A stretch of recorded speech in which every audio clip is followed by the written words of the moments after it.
Sige po, inaanihan ko po yung bawat isa na umupo.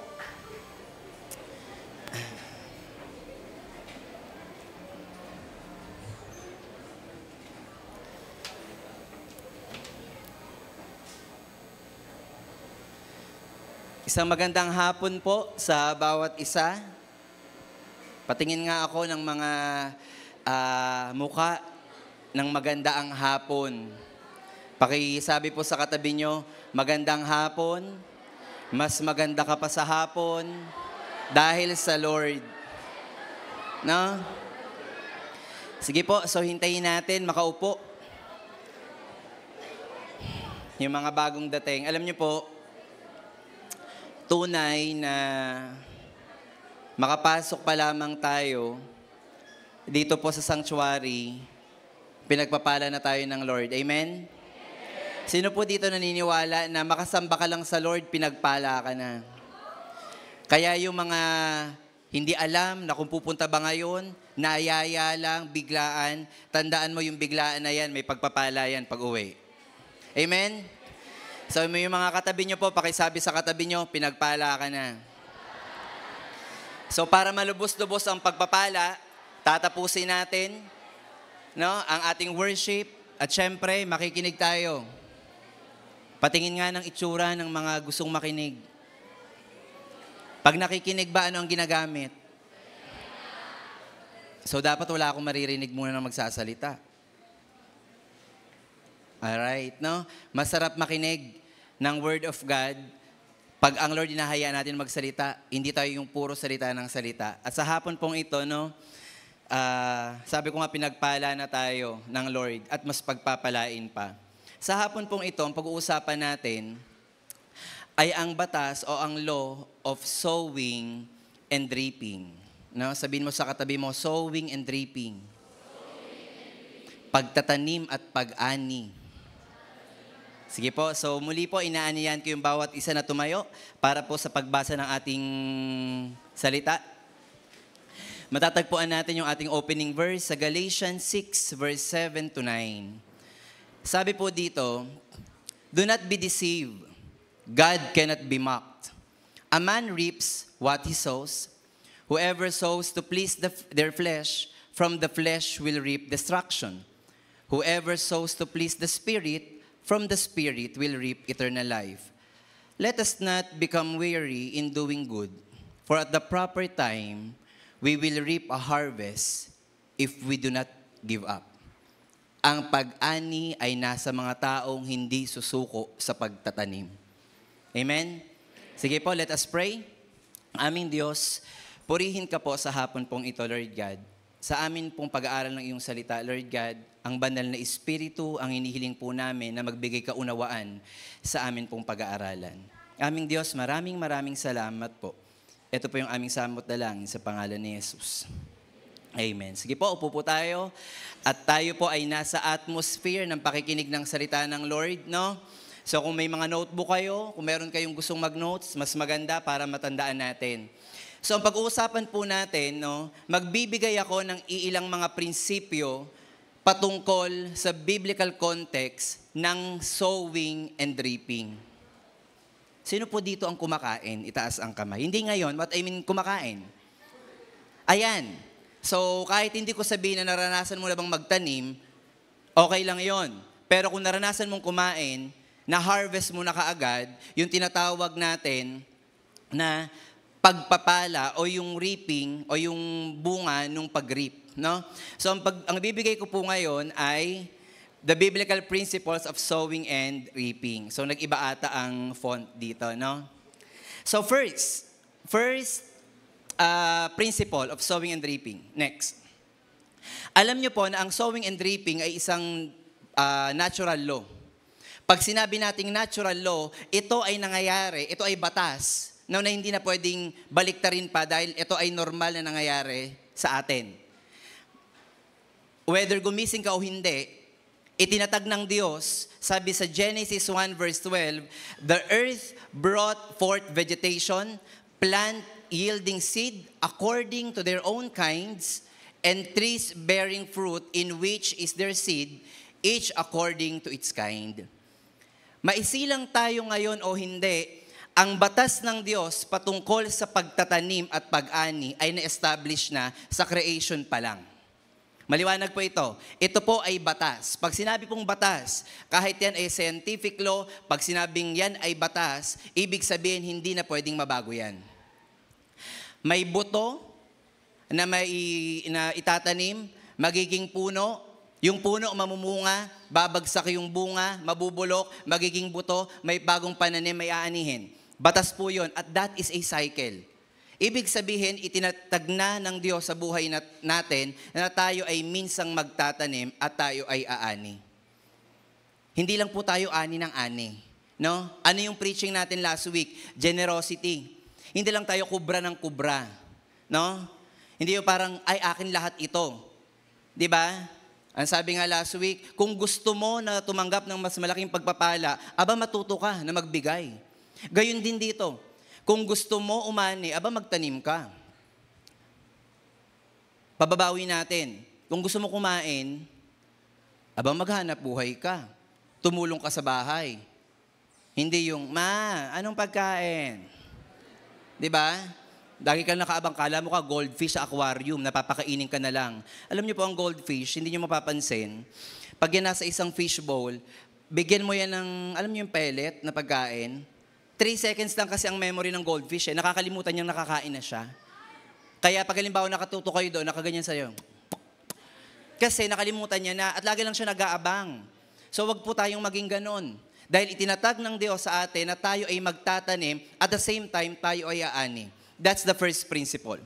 The second principle of sowing and reaping is this. Sowing and reaping is a manifestation of God's blessing. Ang pagtatanim at pag-ani ay pagpapakita ng pagpapala ng Diyos. Sabi sa Matthew 5:45, that you may be the children of your Father in heaven, He causes His sun to rise on the evil and the good, and sends rain on the righteous and the unrighteous. Mabuti ka o masama, mararanasan mo yung season of sowing, mararanasan mo ang season ng reaping. Matuwid ka o hindi, sisikat ang araw sa'yo, magpapaulan ang Diyos sa'yo. Bakit? Tapat ang Diyos. Pipiliin mo lang kung nasaan ka dyan sa Matthew 5:45. Ikaw ba yung matuwid o ikaw yung liko? Kasi iba ang inaani ng liko, iba ang inaani ng matuwid. Sino dito gusto mag-harvest ng maganda? Yung iba, ayaw nyo na talaga, sawa na kayo. Ulitin ko yung tanong, no? Sino dito yung gustong mag-harvest ng marami at magandang harvest? So, anong gagawin natin? Hindi lang tayo nakaabang, no? May tutubo ba dito? Saan may tutubo dito? Walang ganong magsasaka.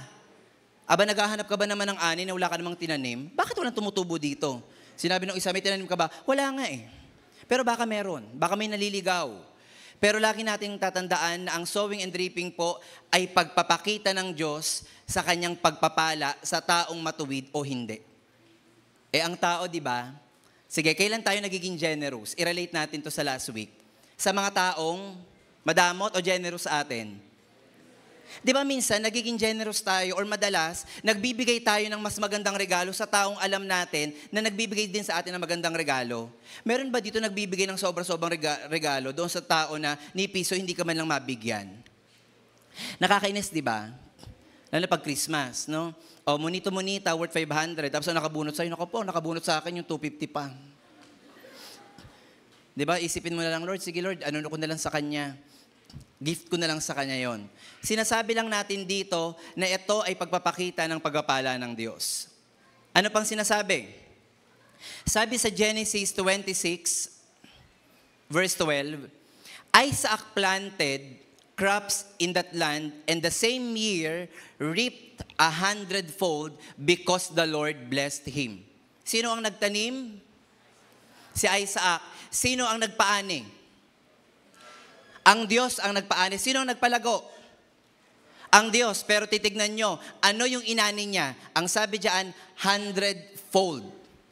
Hindi binanggit na siya ay nagtanim ng 100-fold na buto.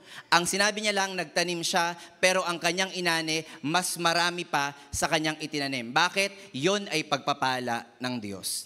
Kaya kapatid, huwag kang titingin lang na, Lord, ito lang yung maibibigay ko sa iyo ngayon. Sa tingin mo, yan lang. Pero sa mata ng Diyos, napakalaking pagpapala niyan, hayaan mo ang Diyos ang mag-bless sa iyo. Minsan kasi bilang tao, doon tayo nakatingin sa, ito lang yung kaya kong ibigay, baka ito lang din ibabalik ni Lord sa akin. Para bang ang sinasabi mo, yung Diyos sa pinanampalatayanan mo ay very weak. Na parang ito lang yung kaya ng Diyos. Hindi po tumitingin ang Diyos sa tao para pagpalain based sa kakayahan mo. Tumitingin ang Diyos sa pagpapala based sa kanyang kaya gawin sa'yo. Lagi po nating tatandaan yan. Hindi dahil, Lord, napakaliku ko, siguro ang blessing ko ganito ka konti. Tandaan mo, hindi ikaw ang center ng pagpapala ng Lord, kundi yung kanyang likas sa katatayuan na siya ay Diyos na tapat at pag nagbigay ng pagpapala talagang buhos. Kaya yung tinanong ko kanina, sino dito yung gustong buhos ang pagpapala? Nakita ka ng Lord. Yung iba, usap na lang kayo mamaya. Lord, sorry, hindi po ako nagtaas. Nahiya ako. No? Next, third principle.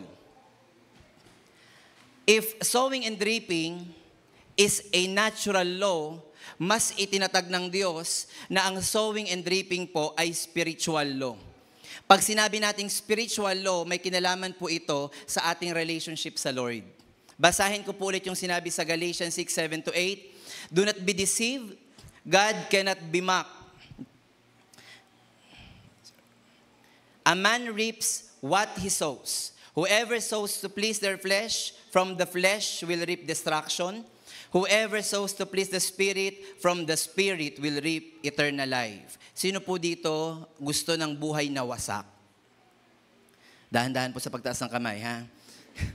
Baka makita tayo ni Lord. Sino po dito yung gusto yung Lord, gusto ko yung buhay ko pag ako nagkapamilya, wasak.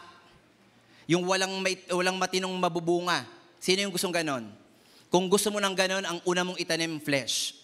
Lust of the flesh, pagiging mainggitin, pagiging madamot, itanim mo yan. For sure, destruction ang hahanapin mo. Pero sino dito ang gusto na ang buhay niya, eternal life? Pues, ang itatanim mo, bagay na maka-espiritu. Paano malalaman na maka-espiritu yung tinatanim mo? Pagtaliwas na sa gusto ng katawan mo. Sino dito nagpe-pray? Ay, syempre nahiya yung iba. Baka makita ko na sa leader ko, itaas ko na rin to. Alam nyo po, ang sabi, ang prayer daw, yan daw yung panlaban sa flesh. Kaya pansinin nyo, pag nag-pray kayo ng isang 15 minutes, kahit hindi ka nangangati ka eh. Diba? Pansinin mo, nakatayo ka ng ganyan, nag-praise and worship ka, 15 minutes hindi ako nangati, pero nung sinabi na Pastor Modi, let's have a 2x2 prayer. Bakit? Because yung prayer ang pumapatay sa gusto ng flesh. If you want a spiritual fruit, then have your prayer life. Lagi niyo pong tatandaan yan. Kaya pag alam mo na irritable na yung flesh mo sa tuwing nagpe-pray, nagiging matagumpay na ang spirit sa katawan mo. Amen? Kaya yung iba dyan, huwag naman sobrang lagi ka na lang nangangate. Baka naman iba na yan. No? So tingnan natin. Kasi dapat ang itatanim natin ay spiritual na bagay. Ano pa po yung sinasabi sa fourth principle? Next. Kung anong tinanim mo, siyang aanihin mo. Tama? Sabi sa Genesis 27:18-19, so he went into his father and said, my father. And he said, here I am. Who are you, my son? Ang context po nito, para hindi kayo magulo, ito yung time na mamamatay na si Isaac. At kinakailangan niya ng i-bless yung panganay. Sino bang panganay? Sa kambal na si Esau at si Jacob, si Esau. At sinabi ng Lord doon, sabi ni Isaac, ipaghanda mo ako ng red meat. Yan, humanap ka ng karne na mapula. Kasi after kung kainin yan, ibibless na kita. Etong si Rebecca, na asawa ni Isaac, sabihin na lang natin may favorite, no? Favorite si Bunso, si Jacob, na pag tinranslate daw, ibig sabihin ng Jacob ay magnanakaw. Sabi niya, magbalat kayo ka ha, maglagay ka dyan ng mga balbon-balbon para pag ginawakan ka ng tatay mo, si Esau to kasi balbon. Iba boses. Kaya sabi ni Isaac, sino ka? Sabi niya, tay, ako ito, ako yung anak mo. Sabi ni Jacob sa kanyang tatay, I am Esau, your firstborn. I have done as you told me. Now sit up and eat of my game, that your soul may that your soul may bless me. Kasi ibibigay na ng Diyos yung pagpapala doon sa panganay. Dinaya. Imaginein mo, parang ipapatong yung kamay. Nung ipinatong niya yung kamay niya, sinabi na Isaac, Panginoon, pagpalain mo to, siya'y magiging susundan siya ng kapatid niya. Ibinigay na sa yung birthright Ikaw yung panganay. Eto ka ngayon. Dala-dala ni Esau yung yung karnet. Sino ka? Si Esau, kakahuli ko lang Wait lang, lulutuin ko lang. Hindi na. Naibigay ko na yung blessing doon sa isa. May nagpanggap na ikaw. Anong tinanim ni Jacob? Siya ay nagtanim ng pandaraya sa kanyang kapatid. At sabi natin kung anong tinanim, siyang aanihin. Next verse. Talon tayo after. No? Sige, yung susunod na verse. Bakit wala dyan? Nawawala. Urong ka pa. Ayan. Hindi pa. Paatras. Sige pa, sa 4. Ayan. Sabi sa Genesis 37:31-33, after so many years, na dinaya niya si Jacob at si Esau ngayon ay talaga meron na siyang sariling hanap buhay, si Jacob ngayon ay nagkaroon ng 12 anak. Nagtanim siya ng pandaraya sa kapatid niya, may conspiracy, may connivance sa nanay. Anong sabi ngayon? Sabi ng anak ngayon ni Jacob, then they took Joseph's robe and slaughtered a goat and dipped the robe in the blood. And they sent the robe of many colors and brought it to their father and said, ano lang po yung kwento dyan? Dahil siya ay nagtanim ng pandaraya, etong si Jacob, dinaya rin siya ng kanyang mga anak nung sinabi, yung favorite mong anak na si Joseph ay patay na. Nagluksa si Jacob noon. Anong sabi dyan? And he identified it and said, it is my son's robe. A fierce animal has devoured him. Joseph is without doubt torn to pieces. Sabi niya, nagluksa siya ng lubos. Pinapakita lang doon na inani ni Jacob yung kanyang tinanim na pandaraya sa kanyang kapatid. Ilang taon po lumipas yan. Hindi lang 20 years yan, 40 years. Kaya ingatan po natin yung ating pagtatanim. Baka mamaya yung pagtatanim mo ngayon, hindi mo alam kung kailan ka aani. Kung yan ay positive na pagtatanim, well and good. Pero kung yan ay masamang pagtatanim, kapatid, ako na magsasabi sa'yo, digital ang pag-ani minsan, hindi analog. Sabi nga nung iba, okay lang, digital ang karma. Sa isang click, meron ka na. Di bali sana kung ang pagka-digital ng aanihin mo maganda. Kung puro negative at nag-ipon ka ng negative na aanihin, baka bawat click sa'yo, ewan ko na lang, ilang taon pa po ako mabubuhay? 5, 4, 3, 2, 1. Okay, end. Siyasatin natin yung sarili natin. Nakapagtanim ba tayo ng mabuti sa kapwa natin? Huwag na tayong lumayo. Bago ba kayo pumunta rito, naging mabuti ba kayong anak kanina bago kayo umalis sa mga bahay nyo? O baka sinabi nyo sa nanay nyo, magsisimba ka, huwag mo akong papakailaman. Magiging magulang ka. Baka after 20 years, maririnig mo rin yung same dialogue na sinabi mo sa magulang mo. Next. 5th principle. Alam nyo po, ang pag-aani ay kinakailangan ng oras. Sino po dito dumaan sa grade, Siguro naman lahat tayo, no? Ang pangit ang tanong ko, baka sabihin nyo, grabe naman tong teacher na to. Sino dito nakaranas ng mag-experiment, magtanim ng munggo sa bulak? So kami lang nakaranas nun? Digital na rin ang pagkatanim nyo? Magtanim ka sa Roblox, ganon? Okay. Sino nagtanim dito? Okay, pag uwi nyo ng bahay, kuha kayo ng 3 pirasong munggo, ilagay nyo sa bulak, basain nyo ng tubig, then pagmasdan nyo. Diba within 3 days may nag-sprout? Tama? Nakakaawa naman yung iba, parang hindi alam ang munggo. Assignment nyo ha, assignment nyo. Bago kayo pumunta next week, kuya, nakatanim na ako ng munggo. Nakakaawa naman itong mga batang to, hindi alam ang munggo. Okay. Alam nyo po, yung pagtatanim na yun, hindi pwedeng basain mo lang, mamaya nag-sprout na yan. Hindi yan Pokemon. No, hindi yan si Victor Bell na pag dinilaga, pak, ito na kaagad. Hindi yan ganon. Anong sabi ni Solomon, yung pinakamatalinong tao, sa Ecclesiastes 3 verse 1 to 2? There is a time for everything and a season for every activity under the heavens. A time to be born and a time to die. A time to plant and a time to uproot. Itinatag ng Diyos sa Ecclesiastes and even Genesis na ikaw ay magtatanim at ikaw ay aani. So sino po dito yung gustong mag-ani? Parang pabawas na tayo dito. Ulitin ko, sino muna yung gustong mag-ani? Willing kayo magtanim? Willing kayo magtanim? Willing kayo maghintay? Sabi nyo yan ipakita natin yung susunod. Willing kayo maghintay. Alam nyo po yung gulay na to, ito po yung asparagus.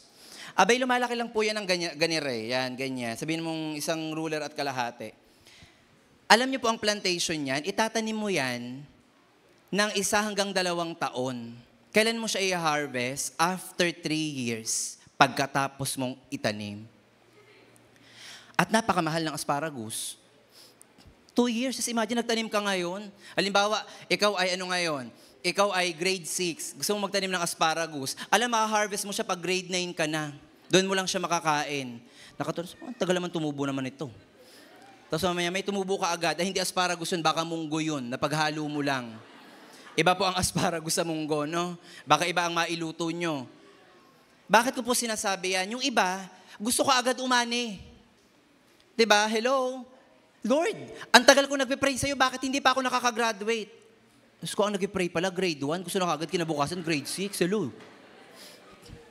Tapos, Lord, gusto ko nang gumraduate, di ba pag pinag-pray, pag will mo, ang kinukuha mo, medicine. In 3 years time, baka albularyo labas mo niyan.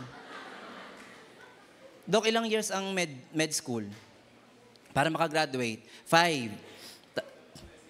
Wala pang specialization yon. O yung mga doktor, diba, matanda na sila, talagang bago, yan si Doc David.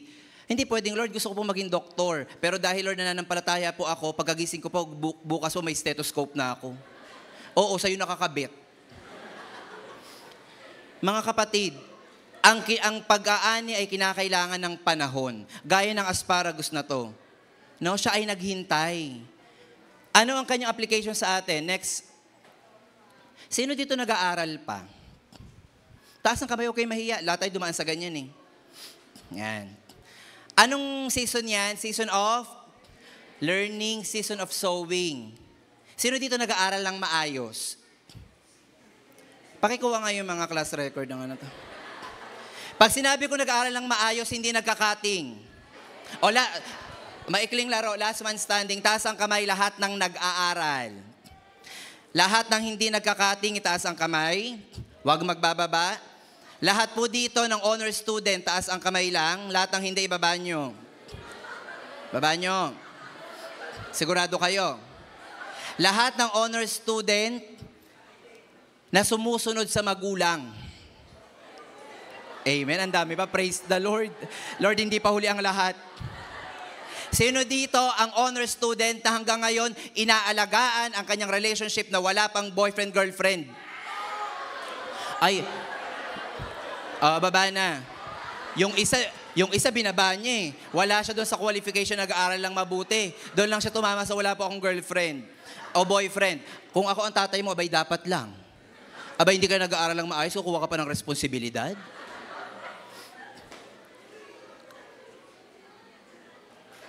Church, let's have a reality check. Yung seasons of life nyo ba ay nasusunod nyo ng tama? Tignan mo. Sabi ng isa, tapos na ako doon magtanong, sino naman ngayon ang nagatrabaho na, kumikita? Napaka-multitask naman ng mga batang ito. Working student ba kayo? Sino dito yung nag-aaral, nagtatrabaho, kumikita? Nagpo-provide ba kayo sa family? Huwag kayong mahiya. O kasi baka nagpo-provide ka sa luho mo, baba mo talaga yan. Nagpo-provide kayo sa family. Ino-honor nyo ba ang parents nyo? Hindi, baka sabihin nila, bakit? Filipino culture lang yun hindi naman kami investment. Pero utang na loob na lang din, di ba? Magbigay ka na, pang-kuryente po. Lalo na doon ka pa nakatira sa kanya, siya ang nagpapakain sa'yo. Ano, abangers ka lang? Pagkakarating ng opisina, Nay, anong ulam? Ikaw sabihin sa'yo ng nanay mo, anak, anong ambag?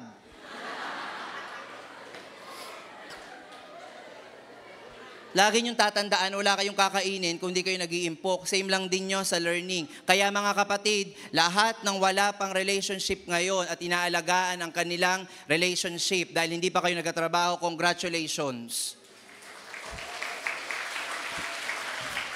Yung iba pa ang pagpalakpak parang nangihinayang, sabi niya. Wala akong sinabing makipag-break ka dyan. Ang sinabi ko lang, ayusin mo yung pag-aaral mo. Okay, next. 6th principle, kung ikaw daw ay nagtanim, may aanihin ka. Pero alam niyo po ba, biblical din yung sinasabi, ikaw ay nag-harvest ng more than pa o higit pa sa tinanim mo. Sabi sa Hosea 8:7, they saw the wind and reap the whirlwind. Negative po ang pagkakaatake nito, ha. Just imagine, hangin lang yung itinanim mo, pero yung bumalik sa'yo, no? Distraction. Ingat po tayo. Baka mamaya, yung ating inaani ay mas higit pa sa iyong tinanim. Okay, sana kung positive yan eh. 'Di ba? Yung tipong nagtanim ka ng isang munggo, tapos ang inani mo ay isang sitaw ba yun paglaki? Parang gano'n, mukha naman siyang sitaw, hindi gawin nating sitaw. Hindi yung, bakit ito yung nagsungit lang naman ako doon sa isang estudyante Bakit sinaksak naman ako? No?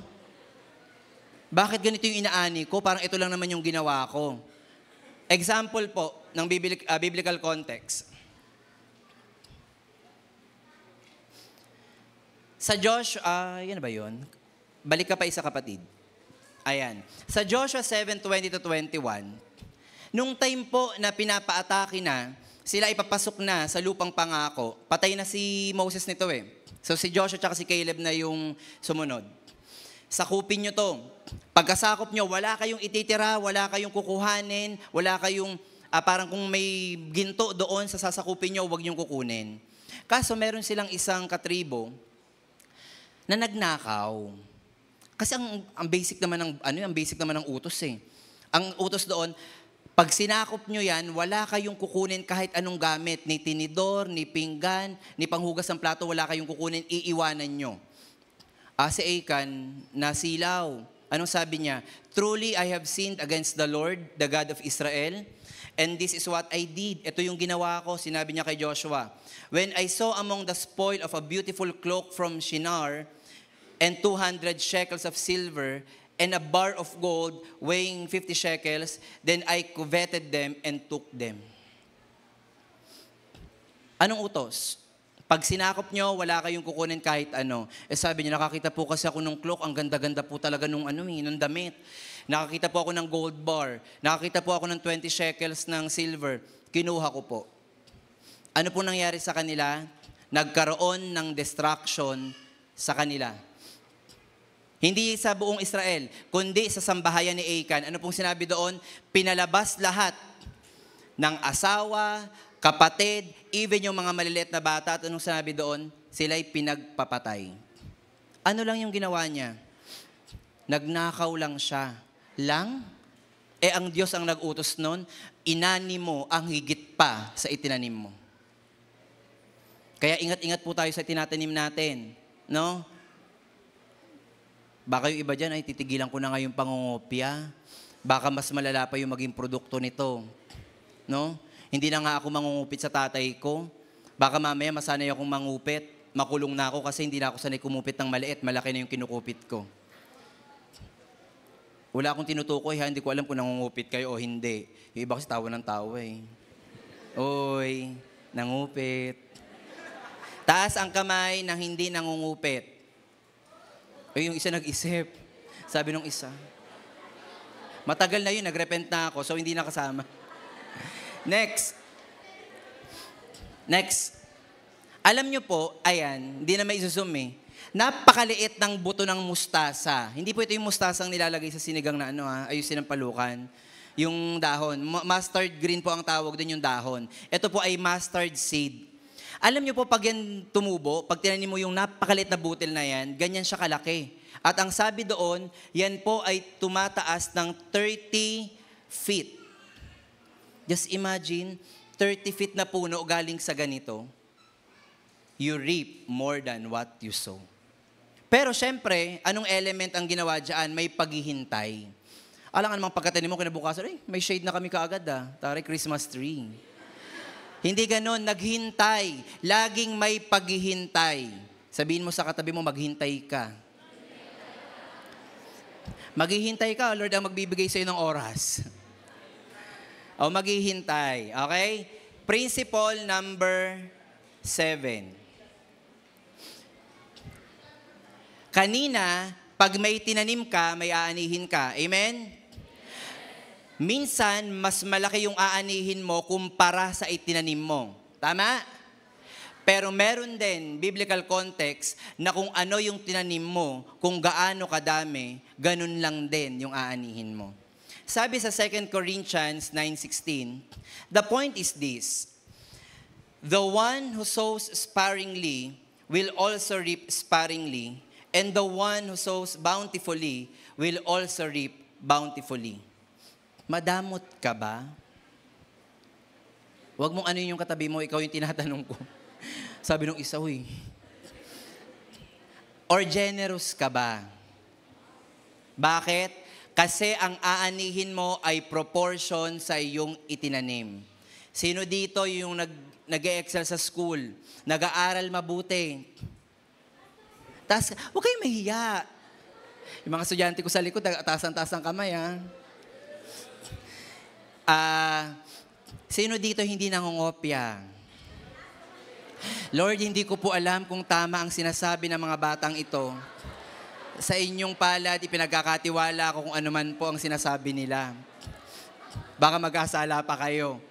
Sino dito ang gustong magkaroon ng magandang trabaho? Gusto maging engineer, doktor, architect, teacher.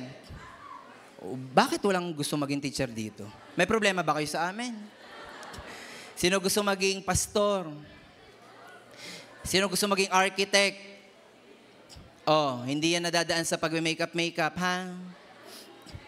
Hindi yan nadadaan sa pag-TikTok. Hindi after mo, ang dami ko ng views, engineer na ako. Walo. Lagi niyong tatandaan, kung anong ginagawa mo ngayon sa pag-aaral mo, aanihin mo yan pagdating ng araw na ikaw ay magtatrabaho na. Yung mga pamangkin ko, lagi kong sinasabi sa kanila, kayo, hindi man kayo ganun kayaman o binigyan ng Diyos ng yaman sa mundong to, mag-aral kayo mabuti kasi para din sa inyo yan. Yung iba kasi mga bata, paano gagawin? Ito yung gusto kong course, hindi naman lang kaya i-provide, hindi lang ako mag-aaral. Pag nakakarinig ako ng ganong reason, minsan sabi ko, Lord, pasensya pa. Pasensya pa kasi pag ako naubusan ng pasensya, headlocking ko to. Minsan may estudyante kang ganun Bakit ka absent? Kasi po ganito kasi kung ganyan, wala naman po ano sa bahay. Sabi ko, pero kaya mo naman pumasok. Magkano babaon mo? 150 lang po. 150? Yung 150 mo, nasa Maynila na ako nun. Yun ang baon ko dati noong 2009. Sa'yo, lugi ka pa. Kasi po yung iba kong classmates, yun ang mahirap pag kinumpara mo yung sarili mo. Kung pareho kayo ng magulang, magalit ka, mag-self-pity ka, magkaiba kayo ng magulang Tapos anong ginagawa? Hindi daw siya mag-aral lang mabuti kasi daw hindi niya naman daw kasalanan yun. Kanino palang kasalanan yun? Hindi mo kasalanan kung mamamatay, kung mabuhay ka ng mahirap Do you agree? Pero kasalanan mo na kung pipilitin mong mamatay na mahirap ka at dilat ang mata mo. Binigyan ka ng Lord ng 18 years, 20 years para mag-aral, binigyan ka ng kakayahan, gamitin mo yan. Huwag mong gamiting reason na, hindi kasi kami yung galing sa alta sa syudad na pamilya Hindi kasi ako apo ni Henry C. Bakit? Kinakailangan talaga maging apo ka ni Henry C. Ang sinasabi lang dito mga kapatid, kung ano yung tinanim mo, expect mo, yan din yung aanihin mo. Kung nagtanim ka ng 5 punong mangga, o buto ng mangga, ilan yung magiging puno? Simple addition lang to. May 5 akong buto, itinanim ko sa magkakahiwalay, after 10 years, ilang puno makikita ko? Very good. Nag-aaral kayo ng mabuti niyan, ha? Ganun lang yon. That is ratio and proportion kung alam nyo sa mathematics. Di ba? Kaya kung gusto mong pagpalain ka ng Lord, magtanim ka ng bountiful. Kung gusto mong umani ng konti, hindi tipirin mo yung pagkatanim mo. Next. Sabi dito, the more you sow to the Spirit, the more you will reap the blessings of a righteous harvest. In contrast, in a negative, the more you sow to the flesh, the more you will reap the sorrows of an unrighteous harvest. May mga, modesty aside, no, not to brag, may mga kakilala akong kaibigan ko, no, nung high school or even nung college din. Sabi niya, JM, ilang taon ka na nga? Sabi ko, bakit? May problema ba kayo? Hindi, ilang taon ka na? Sabi ko, 33. Sabi niya, mas mukha pa kamong tatay yung, yung classmate natin na 28 years old. Sabi ko, bakit? Ano nangyari? So, nakita kami. Yun, puro, wala ko yun lang yung sa kanya lang. Kasi baka iniisip nyo, gina-generalize ko. Yossi, inom, hiwalay sa asawa. Kasi maaga siya nag-asawa. Talagang makikita ko na bakit kaya ganito. Samantalang yung dati, maayos na maayos yun. As in talagang, kung paartihan lang sa mga kalalakihan ng college kami, maarti talaga yun. Yung tipong ayaw niya magpahiram ng pamaypay, ayaw niya magpahiram ng suklay, talagang hygienic siya. Nung nakita ko, sabi ko, oo nga, parang ang laking tanda. Wala, nakita ko lang na pag ang lagi mong pinapakain ay flesh mo, darating ang point na aanihin din ng flesh mo yung ginagawa mo. Pero kung ikaw ay nasa spiritual na kalalagayan, kung inuuna mo yung mga bagay na matuwid, no? Hindi mo kinakailangan maging religious sa pag nasa jeep ko, nakikita ka nakaganyan. Ay, napaka-religious nito. Bayad po. Hindi po yun yung sinasabing spiritual at righteous dito, mga kapatid. Huwag po natin ma-misinterpret yun. Baka mamaya, ay para pala makita ako na dapat medyo bata ako, dapat pala prayerful ako kahit sa jeep. Nakalampas ka na lang. Hindi po yung sinasabi dito, yung pamumuhay mismo. Tama ba yung pamumuhay? Kung tatanungin ko kayo lang yung tatanungin ko ha, kayo din yung sasagot. Tama ba ang pag-vape? Hindi, kayo nagsabi niyan. O huwag nyo nang sagutin to, pero bakit may nag-vape? For the clout. For the picture, for the IG, for the Naalala ko tuloy yung binalita sa 24 oras sa lalaki na sabugan ng vape. Buwas ako. Sabi ko, okay na ako sa ganitong muka. At least walang vape, hindi sabog ang muka. Sumasabog kasi yung vape Tapos meron pang estudyante, nagsabi sa akin, Sir, science teacher ka, hindi mo alam. Ano, hindi ko alam. Hindi naman po talaga dangerous ang vape. Bakit? Wala naman po itong nicotine. Chemistry teacher pang tinanong mo. Ako pa talaga yung tinanong mo. Nung hindi niya na ako makayanan, sige sir, hindi na po. Sabi ko, ako palulukuhin mo. Bago ko naman syempre alamin yan, pinag-aaralan ko, ano bang meron sa vape? Bakit bawal pa din? Inom po para makalimot sa problema. Hindi ba pwedeng matulog ka na lang kaysa magpakalasing ka? Hindi mo ako, sir, masisisi kasi po sira yung pamilya namin. Sira na nga, sinisira mo pa. Sorry ha, kung may matatamaan ako dito mga kapatid, yung mga kabataan. Laging ganun. Hindi niyo po kami masisisi kung bakit po kami nag-iinom, nag-rugby. Bakit hindi kita sisisihin? Sino ang bumili niyan? Ikaw. Bakit nagkasakit ka? Bakit hindi kita sisisihin? Sira po yung pamilya namin, so wala nang pwedeng mag-ayos? Hindi ka pwedeng tumayo sa sarili mong paa, magtiwala ka sa Diyos para maayos yung problema ng pamilya mo. Kinakailangan dapat sira ka din? Kung sira ang kinagisan mo, dapat sira pa din dapat? Hello? Kung ilan ang tinanim mo, tiyak, yan din ang aanihin mo. Next. Second to the last na principle, umaani tayo nang hindi natin itinanim. Sino dito may cellphone? Na siya ang bumili. Bababa ako. Nagalit. Proud na proud. Sino may iPhone dito? iPhone 11, 12, 13, 14, 15, 16. Taas ang kamay. Na ikaw ang bumili. Pues totoo yung sinasabi ng Bible na umaani ka nang hindi mo itinanim dahil bigay yan ng magulang mo. Tapos nagreklamo ka pa, oh my God, 150 lang yung baon ko, mami. Anak, baka nakakalimutan mo, naka-iPhone 16 ka. Hinuhulugan ko pa yan. I-remind lang kita ha, 1 taon tayo walang kuryente. Reality check. Sino dito pumunta ng walang idadamitin? Lahat tayo, di ba meron? Bakit? Sa mga nagtatrabaho, bumili tayo, pero sa mga nag-aaral, yan ay tinanggap nyo sa mga magulang nyo. When was the last time na nagpasalamat kayo sa magulang nyo na meron kayong inani kahit wala kayong tinanim? Naya nung ulam, hotdog. Yung hotdog again. Wow. Kung ako lang, Lord, may kapangyarihan, pupuksain ko lahat to. Yung iba nga may napanood ako sa Facebook, kumakain siya doon, nagbabasa siya ng notebook sa gitna, sa tabi ng daan, meron siyang parang mga langka. Sabi sa kanya nung isa, parang video, anong ginagawa mo dito? Ay, kakatapos ko lang po sa school, nagbebenta po ako. Wala siyang uniform. Sabi, anong ginagawa mo dito? Dito na po ako, after ko po ng klase, nagbebenta po ako ng parang langka. Anong kinakain mo? Ay, kanin lang po ito Tsaka po asin, tsaka toyo. Toyo, asin. Sabi nung pulubi na nagpapanggap na baliw-baliwan, ay pwede ako makikain. Alam mo sabi ng bata, okay lang po ba, asin lang po kasi tsaka toyo yung pagkain ko. Gusto nyo po? Yung bata na nagdidildil ng asin at toyo ang kinakain, may pagpapasalamat. Ikaw na gumising, nakahain sa'yo, magtatanong ka, oh my God, Mommy, chicken nuggets again. I hate chicken nuggets. Sabi ng nanay ko, huwag kayong mag-aaksaya ng pagkain pag ang bigas ang nagtampo sa inyo. Hanggang iniisip, sabi ko, paano magtampo ang bigas? Sabi ko, siguro nakita yung bigas. Kidding aside, mga kapatid, let's have a reality check. Others may reap the consequence of having an ungodly parents. Sabi po sa John 4:37-38, thus saying, one sows and other reaps is true.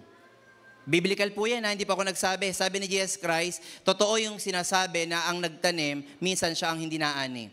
Umaani ka ng hindi mo tinanim. I sent you to reap what you have not worked for. Spiritual po ang atake nito, I will explain later. Others have done hard work, and you have reaped the benefit of their labor. At darating din po sa punto na sino po dito yung mga magulang na?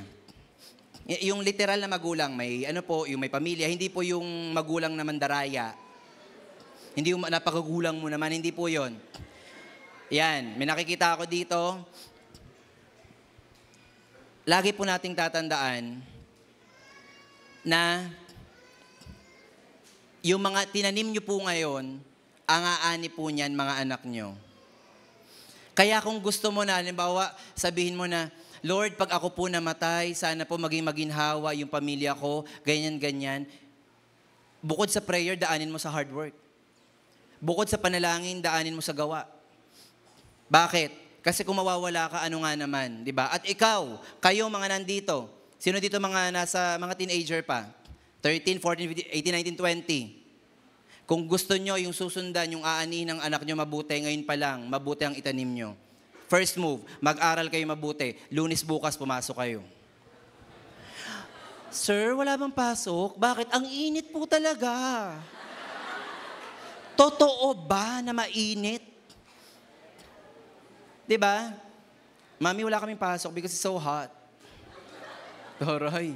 Pero pag nagagala sa Boracay, walang saplot talaga sa likod, kahit magka-sunburn, it's okay for the cloud. Ulitin ko po, aani tayo ng bagay na hindi natin itinanim. Let's say for example, next slide. Si Joshua and si Caleb, naawa na ako dito sa karakter na to sa Bible Sila na yung pinag-spy, sila pa yung umani ng katakot-takot na consequences ng kalokohan ng mga nauna sa kanila. Sukat ba naman? Sinabi ng Lord, mag-spy kayo doon. Nag-spy sila. So yung, ilan ba yun? 10 ba yun? 12? Basta may pinag-spy 10 ata. Ay Lord, sabi niya, ay Joshua, nakita namin, ang gaganda. Ang lalaki ka mo nung kalabasa mas malaki pa sa'yo. Grabe talaga, ang lalaki ng mga baka. Talagang, ang laki talaga ng baka. Parang dinosaur. Sobrang healthy ng land. Pero mas malalaki ka mo yung nag-aalaga. Di namin kaya. Pass. Pero ang laki talaga, ang dami. Sobrang ganda, di ba? No? Kulay green yung ano, oo. Yung malunggay nga doon, talagang isang ganito dahon eh. Dahon lang to, malunggay. Pero talagang hindi namin kaya. Bahala na kayo. Imbis na 40 days lang kayong iikot doon sa lugar eh, naging 40 years. Dahil sa kalokohan nyo na ang dami yung pinagagawa sa buhay, ang nag-suffer ngayon, etong si Joshua at yung sumunod na salinlahi, 40 years silang nagpaikot-ikot, saan ba kasi talaga tayo pupunta? Sukat ba naman, di ba? Ang sarap kaya minsan mag-hiking, na yung kasama mo, push, umuulan, go, kaya natin yan. Hindi yung, tara, panik tayo dito, it's so very madulas. So very mainit. So, can we have a rest for a while? Ganun yung mga ugali ng Israelita. Hoy, wala ba tayong inumin, wala ba tayong ano dyan? Makakain, nagugutom na kami. Hoy, kakakain mo lang, kakasyesta mo lang. Gutom pa ako eh. Instead na mapabilis sila ang nahirapan. Just imagine, 40 years silang nag-wander sa desert dahil doon sa ginawa ng mga nauna sa kanila.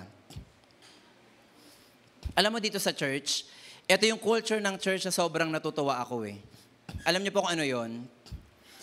Yung discipleship natin, yan po ay bunga pa ng mga previous o ibang mga elders ng church na talagang umedad sila ng ganon, may naaakay silang mga kabataan, ipinapaalaga sa atin. Just imagine, yung hard work hindi mo ginawa pero yung pag-aalaga sa'yo ipinapasa, yun yung positive yung culture ng church na to. Sino dito pumasok ng church, napunta ng TGCCM, may aircon na? Taas ang kamay. Kasi nung ako nag-church dito noong 2007, huwag nyo nang computein kung ilang taon ako. Wala pa yung aircon. Ang CR ng church ay doon sa dulo. Labas pa yan. Ayan ay glass. Wala pa yung extension. Open area yan. Paglabas mo dyan, talagang basa ka kaagad ng ulan. Wala pa tong labas, wala pa tong likod. Yung kitchen, diretso lang yan doon. Yan lang ang ano natin. Pero ngayon, ang ginagamit natin na facilities ng church ay bunga ng pagtatapat ng mga tao na nagtanim. Whether sila ay nandito pa physically or wala na, pero anong sinasabi doon? Tayo ay nag-e-enjoy ng bagay na hindi tayo nagtanim. Eventually, mawawala din naman tayo, mamamatay tayo. Minsan pag ako nag-cell group, sabi ko, kapatid, siguro pagpapala ng Diyos kung ilang taon ibibigay niya sa atin, pero kung mawawala man tayo lahat, siguro naman nakapagtanim tayo ng Word of God doon sa mga tinuturuan natin, pwede na tayo siguro mamatay, sila na bahala doon. Basta dapat may naitanim tayo. Ang mahirap na matay ka, wala kang tinanim, nabulok ka na lang. No? Napakahirap. Ano pa? Next. Si David po ay kilala sa talagang bilang, sabi nga, a man after God's own heart. Pero alam niyo po ba, si David ay nagkaroon din ng pagkakasala na siya ay nagtanim nung kasalanan na yon at ang umani kanyang sambahayan. Pero sinabi ng Lord, now therefore, the sword shall never depart from your house because you have despised me and have taken the wife of Uriah, the Hittite, to be your wife. In short, nangalo niya si David. Nanilip siya. Uy, ang ganda ng babae. Sino yon? Hari ako, papanikin yan. Nagtalik sila, may asawa yung babaeng nasilipan. Sabi niya, adultery lang yung unang kasalanan nanganak na nanganak. Hanggang sa, pauwiin mo si Uriah, dapat sipingan niya to. Dapat may mangyari sa kanila. Ayaw umuwi ni Uriah dahil nga sobrang faithful niya sa battle Sabi ni David, ayaw niya umuwi ilagay mo si Uriah doon sa pinaka-critical na dapat mamamatay yan. After adultery, he committed murder. Alam niyo po, hindi naman bulag ang Diyos Dumating sa point na sinabi doon, hindi mo mararanasan yon. Pero yung anak mo, mag-aaway-away yan, kung anong mangyayari, hindi madedepart ang espada o yung kamatayan sa pamilya mo. Nagkaroon siya ng anak na si Absalom, inagaw ang asawa niya. Inagaw ang asawa ng tatay niya. Just imagine, ang umaani ay yung sambahayan sa pagkakamali ng isang tao. Last principle. And let me dwell in this part.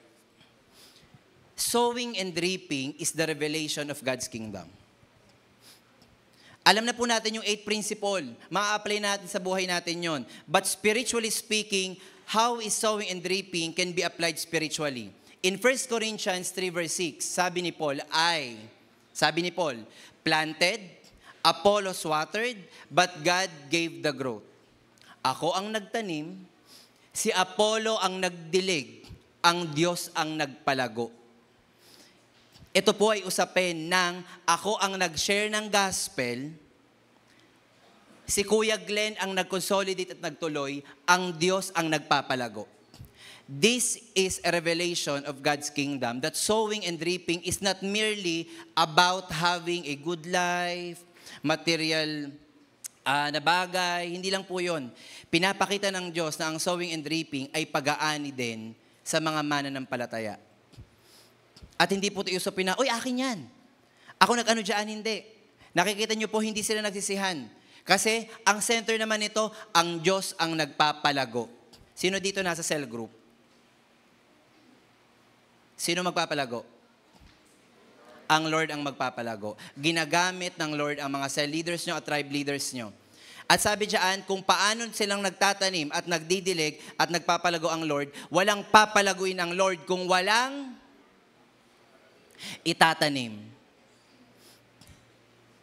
Huwag kang magdilig na magdilig diyan. Di ba, kasakaling may buto dito natira, try kong diligan. Di ba? Hopeless ka doon. Try mong magdilig doon sa lupa kung saan ka nagtanim. Diba? At pag nakita mong tumubo, uy, lalagyan ko pa yun ng bakod. Diba? Minsan lalagyan mo pa yun ng ribbon. Kaya di naman nakakatulong kasi gusto mo lang talagang maganda. Hala, lumalaki na siya. Lalagyan ko talaga ito ng malaking bakod. Diba? Ganun tayo. Sa pag-aalaga ng ng mga kapatid natin, dapat ganun din. No? Hindi ko sinabing lagyan nyo ng ribbon yung mga tinuturuan nyo. Ang sinabi ko, ingatan natin yung pag-aalaga sa kanila. Kuya, parang papalanta na to diligan mo na. Turuan mo na, mag-cell group na, ang Lord ang magpapalago. Kuya, nakakatamad na itong turuan. Kaya pwedeng sunugin na lang to. Hindi pwede. Sinabi dyan, I planted, Apollos watered. Wala naman sinabi, I planted, hindi tumubo, sinunog ni Apollo. Walang ganun. Next. Anong sabi sa John 4:35? Do you not say, there are yet 4 months, then comes the harvest. Look, I tell you, lift up your eyes and see that the fields are white for harvest. Ito po ay hindi harvest, ito po ay hindi field, literally, na tinignan ni Jesus Christ. Tumingala kayo. Ready na for harvest. Ang tinutukoy po dito, yung mga taong gustong bumalik sa Diyos. Huwag na kayong maghintay ng 4 months. Sabi diyan, 4 months, I tell you, lift up your eyes and see that the fields are white for harvest. Ready na ang mga tao na nasa labas na makakilala ulit sa Diyos. Nakakagulat na lang kung nakikinig kayo ng mga balita. Donald Trump, sabi niya, ibalik ang pagtuturo ng Bible sa United States. Nagiging bukas ang mga bansa na ayaw dati sa scripture. Ito yung tinatawag na they are ready for harvest. What are you waiting for? Mabubulok na lang ba yan o kikilos ka? Next verse. Matthew 9:36-38. When he saw the crowd, he had compassion on them because they were harassed and helpless, like sheep without a shepherd. Verse 37. Then he said to his disciples, the harvest is plentiful, but the workers are few. Maraming tao sa labas ang gustong makakilala. Kulang tayo sa manggagawa. Anong sabi sa 38? Ask the Lord of the harvest, therefore, to send out workers into his harvest field. Hindi para magtanim, kundi para umani. Ang panahon po ngayon ng conquest ay panahon ng pag-aani. Kung magtatanim tayo, pwede rin. Pero ngayon, ready na ang harvest. Anong inihintay natin? Season ng ano? At anong sabi dyan? Doon ako na-move sa binanggit dyan When he saw the crowds, he had compassion on them kasi they are harassed and helpless. Ito yung mga kakilala mo naglalaslas, nang walang kadahilanan. Mga kakilala mo, totoo ba? Ginawa niya yun? Last time lang okay siya. Hindi lang natin alam. Pero nangangailangan na sila ng tulong sa labas. Next verse. Sabi sa Matthew 9:36-38, therefore to send out workers into his harvest field. Sa Matthew 28:19-20, ito na po yung pinapagawa. Ibinigay ko na yung principle ng sowing and reaping. I have the authority, at anong sabi ng Lord? Therefore, go and make disciples of all nations, baptizing them in the name of the Father, and of the Son, and of the Holy Spirit, and teaching them to obey everything I have commanded you, and surely I am with you always to the very end of the age. This is the spiritual sowing and reaping na ipinapagawa ng Lord. Sino po dito yung gustong umani? Taas ang kamay. For the end time, ilang beses ko natanong, sino dito gusto umani? Ang tanong, ready ba kayong magtanim? Sino dito, yung kamag-anak niya, sana madala ko sa church, sana sabay-sabay kami mag-worship, taas ang kamay, ready ka bang i-persecute para lang madala sila dito? Anong sabi ng Lord dyan? After mong mag-make ng disciples, nasaan ang sowing? And teaching them to obey everything I have commanded you. That's the time na magkakaroon ka ulit ng plantation ng salita ng Lord. And the series or the process goes on. Kung tatanungin ko kayo, who among you will go? Wala na. Sino dito ang mag-go? Sino mag-make ng disciples? Huwag na kayong maghanap ng iba. Kung sa bahay, meron kayong kapatid, magulang nyo, magtanim ka na kaagad. Now, how to be a good sowers and reapers? Mga kapatid, paano ba maging mabuti na taga-tanim at taga-ani? Number 1, face your present troubles differently. Kung ikaw nag-aaral at nahihirapan ka sa subjects mo at gusto mo nang mag-drop, grade 6 pa lang, hirap na, gusto na mag-drop. Senior high school ka, hirap na ako dito, bakit ba kasi ito kinuha ko, ang hirap-hirap ng biology 2. Ibahin mo kung paano mo haharapin yung problema mo. Anong gagawin mo? Mag-aral ka. Makakaraos ka din. Hindi pwede na, ito yung problema ko. Lord, paano ba gagawin to? Ano bang gagawin ko dito? Laki-laki ng problema. Kung kinakailangan mong harapin in a positive way yung problema, harapin mo. Evaluate mo yung sarili mo, saan ba ako nagkukulang? Bilang mag-aaral, bilang nagtatrabaho, bilang anak, bilang nanay, bilang mga magulang, saan ba ako nagkakaroon ng problema? Evaluate yourself. Sabi nga nila, you cannot give what you don't have. Kaya pag sinabi mo, tayo pahinga ako 10 piso, 5 piso lang meron ako dito, magkano ibibigay ko sa'yo? 5. Kung gusto mo maging maayos na sower, dapat ikaw muna sa sarili meron ka. No? Ang sabi dito, uproot the seeds of disobedience and compromise through repentance. Pag inuutusan ka ng nanay mo, paano mo iti-take yon? Anak, baka pwedeng pakianlawan muna ito. Ako naman nakikita.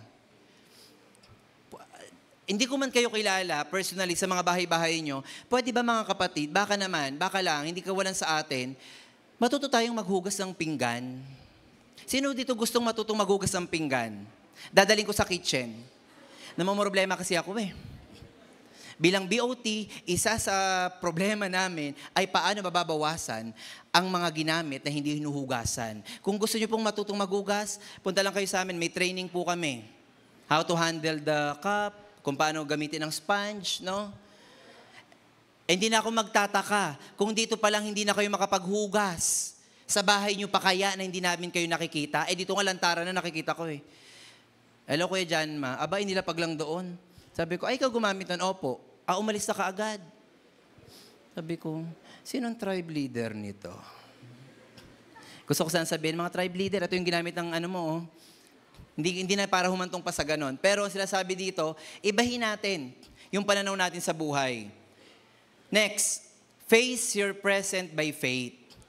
Watch your lifestyle, especially in times of temptation. Mga kapatid, kailan mo masasabi na ikaw ay isang tunay na mananampalataya pag sinusubok ka ng kaaway at ang pinaiiral mo ay salita ng Lord? Ingatan mo yon. Parang yung sinabi ni Pastor Modi kanina sa preaching ng 9, merong iba't ibang klase ng lupa. May buhangin, may clay, may matabang lupa. Kayo yung lupa na yon, tayo yung lupa na yon.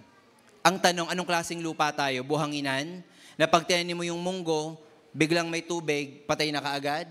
Gusto mo doon sa clay, na hindi makapag-penetrate yung word of God dahil nakaharang, dahil meron ka pang hindrance, may stronghold ka pa? O doon sa matabang lupa na ang air, ang word of God, ang water, flowing siya doon at lumalago ka at yung ugat mo nagtatatag?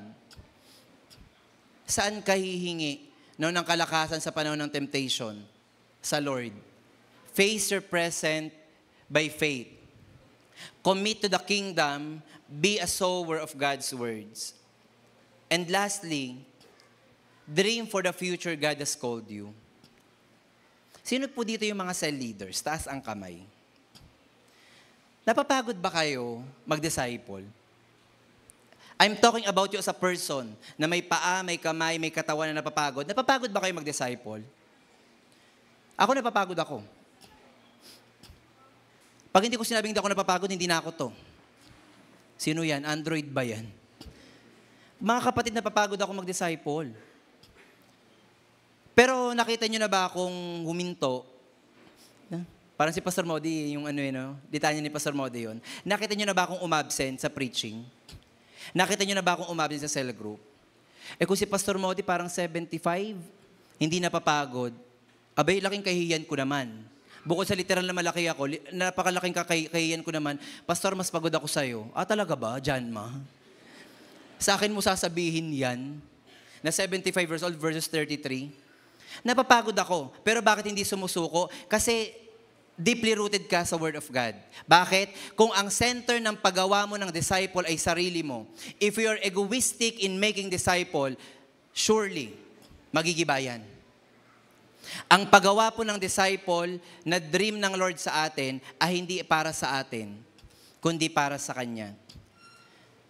Pwedeng mapagod at pwede rin namang magpahinga physically. At hindi ka pahingahan yung, ayoko na, hindi na ako magsisimba. Sabi ng iba, Kuya, hayaan mo munang ayusin ko yung sarili ko. Saan mo aayusin? Hindi mo na ako mag-church, hindi mo na ako mag-cell group. Okay ka lang. Sabi mo aayusin. Mas magiging sira ka pag wala kang prayer life. Pag wala kang cell group, mas magiging sira ka. Anong pakikinggan mo? Mga hugot sa TikTok? Mga hugot ng celebrity? Di bali na maraming jowa, masaya naman. Wala. Kapatid, ang pag-aayos ay wala sa labas. Ang pag-ayos ay nandito. At hindi mo makakamtan yung dream ng Lord sa'yo kung ang sarili mo wasak. Kaya huwag niyo sasabihin sa akin, magiging magaling na engineer ako. Paano ka magiging magaling na engineer? 3 taon ka na sa grade 12. Lagi ka pang nasa inuman. Magiging mabuting tatay ako. Paano? Lagi ka nasa computer shop. Anong gusto mong anak? Virtual? Meron ba ditong nakaabot ng Tamagotchi? Umamin kayo. Sino nakaabot ng Tamagotchi? Yung nag-aalaga ng pet doon sa maleta, ganyan. Papakainin namin, ganyan. Kami lang ba talaga yung nakaabot ng brick game? Nang tumutunog na parang cellphone na malaki? Kami lang ba? Alam nyo, may mga ganun kasi. No? Kaya minsan naasar kami, hala, namatay yung alaga ako saan? Doon sa Tamagotchi. Pero ganun din ba tayo ka-concern pag may nawawala sa ating tribe? Sa ating cell group? I have a challenge for you. Sino dito magko-commit? Sige kuya, magtatanim kami ng mabuti para sa amin, para sa future namin. Physically, materially, gagawa kami ng mabuti sa kapwa and spiritually. Sino yung magko-commit ngayong hapon? Lahat-lahat. Magandang kinabukasan, i-commit natin sa Lord. Magtatanim po ako, kuya. Pag-iigihan ko, kahit babagsak-bagsak na ako, ilalaban ko tong senior high school. Magka-college ako, kuya, makikita mo. Tutulong ako sa paggawa ng building ng Destiny Training. Sino dito yung magko-commit ng buhay nila? This is my challenge for you before we end. Sabi sa Galatians 6:9, kung susundan natin, let us not become weary in doing good, For at the proper time, we will reap a harvest if we do not give up. Mga kapatid, wag naman tayo magtanim na after natin itanim, sabihin natin, okay na to. Yung tipong naghukay ka, pagkahukay mong ganyan, okay na to. Pakidilaga na yan. Huwag niyong iiwanan ang itinanim niyo, parang awa niyo na. Anong sabi dito? Huwag kayong mapagod. Gumawa ng mabuti. Bakit sinabi ito ni Apostol Pablo na huwag kayong mapagod? Kasi pwedeng mapagod. Katawan niya yun eh. Alam niya na siya ay napapagod din. Pero sabi niya, do not be weary in doing good. For at the proper time, we will reap a harvest if we do not give up. Ang aani lang ay kung sino ang nagtanim. So huwag kang magtataka, hala kuya, bakit hindi ako kasama dyan? Nagtanim ka? Huwag kang kumain. Biblically, ang sabi sa 1 Corinthians 3:10, huwag pakainin ang ayaw magtrabaho. Huwag bigyan ng ani ang taong ayaw magtanim. Kailan nag-celebrate ang magsasaka? Pagtanim or pag-anihan? Pag-anihan. Pero dapat kasama ka sa hirap ng pagtatanim. Huwag, uy, may party, ano yan? Ay, umani na kayo, kuya? Oo, 10 piling naman, guys, family ako. No. You not belong. O eto, buto ng mangga, magtanim ka after 15 years, makiki-celebrate kami sa'yo. Kung gusto mong makiselebrate, makisama ka doon sa hirap. At anong sabi doon? Therefore, as we have opportunity, let us do good to all people, especially to those who belong to the family of believers. Do you believe that we are the family of believers? O wag mong pagkaitan ng tulong yung kapwa mo. Wag mong pagkaitan na, tuturuan pa ba kita? Conquest Wave 1 ka, ikaw na yung na-win ko. Hanggang ngayon, consolidation pa rin tayo. Okay ka pa ba? Anong sinabi ng Lord? Hanggat nandyan yan, magtanim ka. Pagtulungan nyo, hindi natin alam, baka asparagus yan. Uy, taray asparagus. Bakit? After 4 years pa ako mag-i-improve. Pero pag ako naman nag-improve, mamahalin to. Uy, mustasa ka ba? Bakit? Maliit lang sa iyong paningin, lalaki din. Ay ba sa inyo, no? Gusto yung maging radish na lang. Kasi ang radish, yung labanos, pag tinanim mo yun, 3 weeks sa harvest na yun, pero madili mabulok yun. Di ba? So mga kapatid, mapapagod ba tayo sa paggawa ng mabuti? Magpapahinga tayo kung mapapagod pero hindi tayo titigil. Mapapagod tayo, pwedeng mapagod pero hindi tayo titigil. At anong assignment natin? Baka this week, ma-apply ka agad natin to. Magtanim tayo doon sa mga makikita natin. Hindi literal ha. Baka mamaya, ay hello, tataniman lang kita sandali. Hindi, mag-share ka ng Word of God. Bakit? Anong sabi daw ng Lord? Kung sino ang nagtanim, siya ang aani. And if you sow sparingly, you will reap sparingly. But the one who sow generously will also reap generously. At this moment, may request everyone to please, let us pray. Let us commit ourselves to the Lord. Ay, upo na lang kayo. Yan. Pero kung gusto nyo tumayo, okay lang din. Minsan ba, pwede ba nating i-renew yung ating commitment sa Lord? Na Lord, nag-fail po ako as a student, nag-fail po ako bilang anak. Nag-fail ako as a leader or as a cell member. Lord, nire-renew ko po yung commitment ko this time na makikiisa po ako doon sa harvest field ng mga tao na nais manampalataya sa'yo.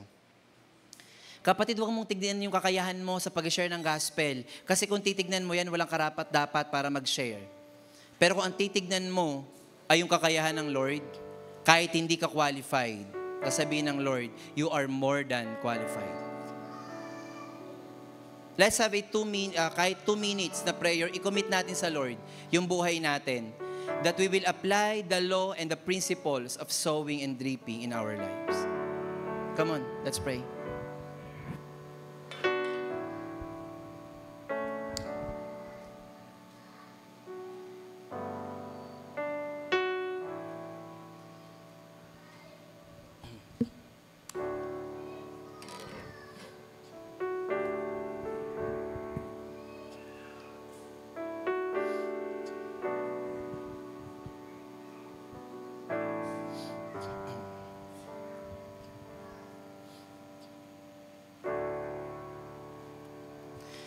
Aming Diyos, salamat po na sa hapon pong ito, Lord God, muli po naming narinig yung salita mo patungkol sa prinsipyo ng pagtatanim at pag-ani.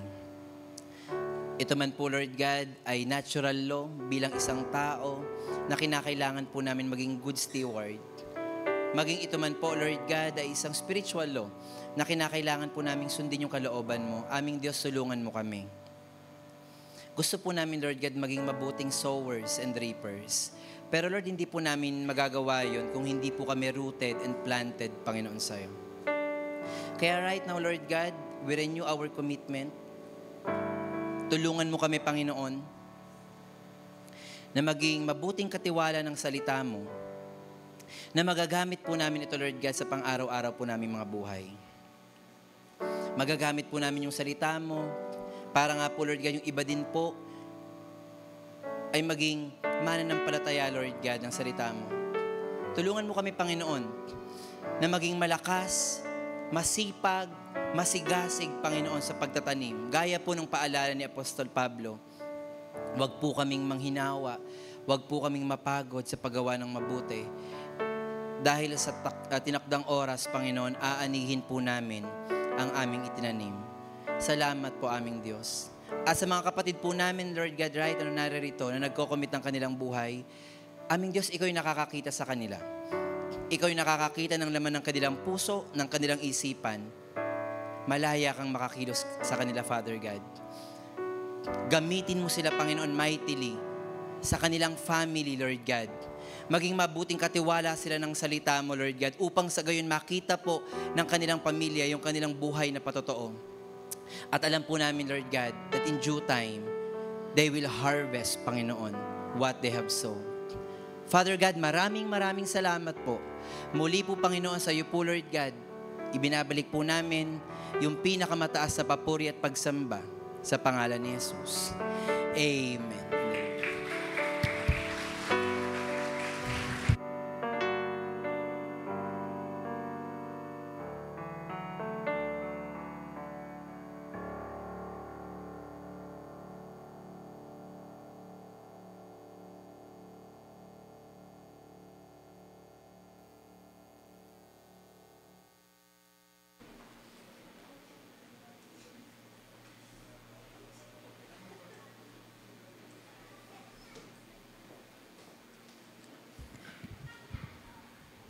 Praise God.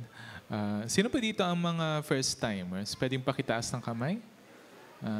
Sige, 1, 2, 3, 4, 5, 6. Sige, basta marami. Palakpakan po natin yung mga first time na nakadalo po ngayon. Praise God. Na kami ay natutuwa talaga na nakasama kayo dito. And we're praying na makapag-tuloy-tuloy kayo. And let me just pray for you ngayong hapon na to. Sa lahat ng mga nagtaas ng kamay, pwede kayong tumayo. Saglit lang. Yan. Tayo lang saglit. Okay. Okay. Para rin makita natin kung gaano kadami. Okay. Sige. Pwede kayong sumunod sa akin sa prayer. Tapos habang nagpe-pray kayo, kunin nyo to as if na kayo na mismo yung nagsasalita sa Panginoon. Sige. Sumunod kayo sa akin sa prayer. Panginoon, ako po ay makasalanan. Patawarin niyo po ako sa lahat ng kasalanan ko. Hinihiling ko po na kayo po ang makapaghari sa akin. Sa simula ngayon, isinusuko ko po